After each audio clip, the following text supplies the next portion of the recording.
the sunlight will give us cancer, skin cancer. Yes. And you say that's absolutely not true. No, there is no proof yet to that effect.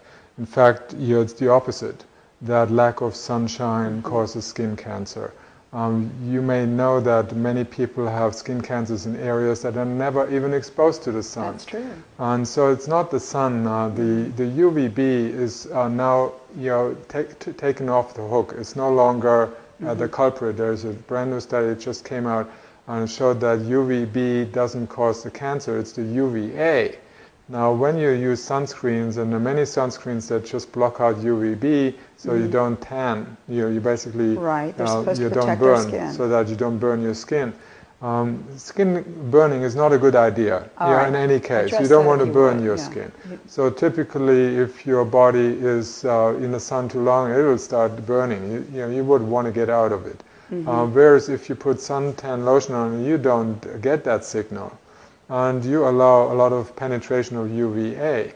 Now there are some of these other screens that are blocking out both UVA and UVB, and you think, oh, now I'm safe. Right. Yes, but you are becoming vitamin D deficient while being in the sun.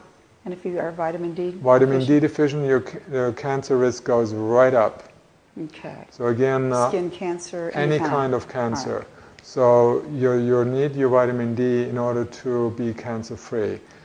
So again, the risk 77% of all cancers can be reversed or avoided by having normal vitamin D levels, according to Crichton University's study.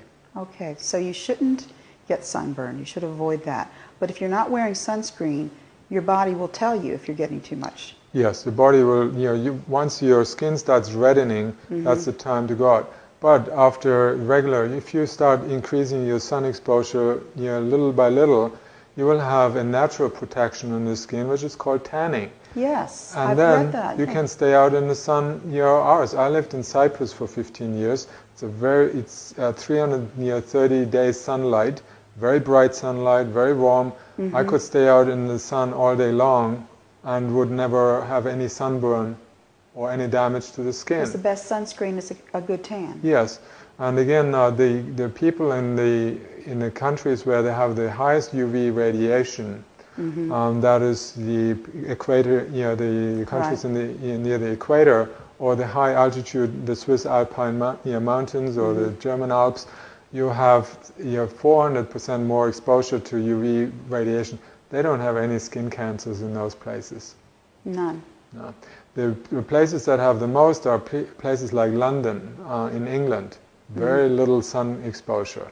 The northern plains, Norway, Denmark, Finland, Scotland, the most, and Canada. In Canada. So the least where people have low vitamin D levels, not enough sun exposure during the winter month, that's often when they have the outbreaks.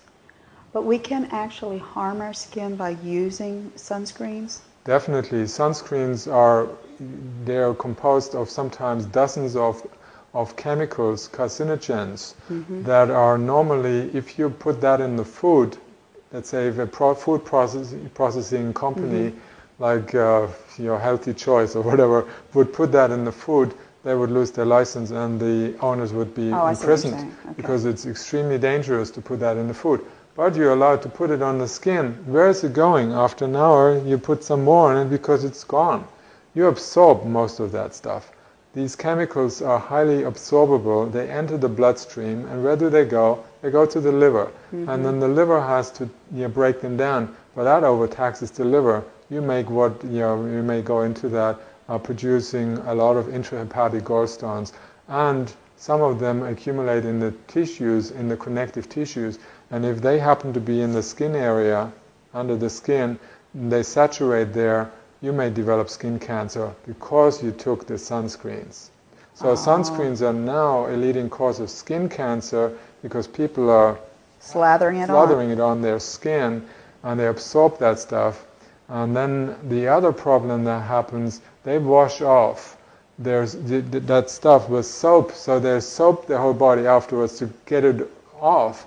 And with it, they get rid of all the vitamin D that incidentally or accidentally may have been created on the skin.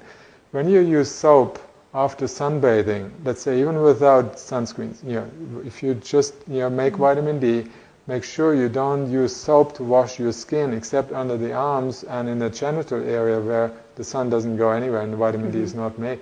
You don't want to wash it off because the vitamin D stays on your skin for up to 48 hours and gradually is absorbed, and that's how you are building it in the body. So you don't want to wash it off. Not right with away. soap, not right away. Okay. So soap is not necessary anyway. I've not used soap except when you make your hands dirty with oil or something else.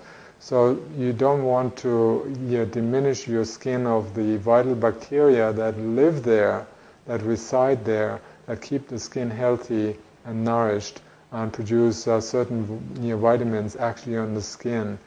So the bacteria are best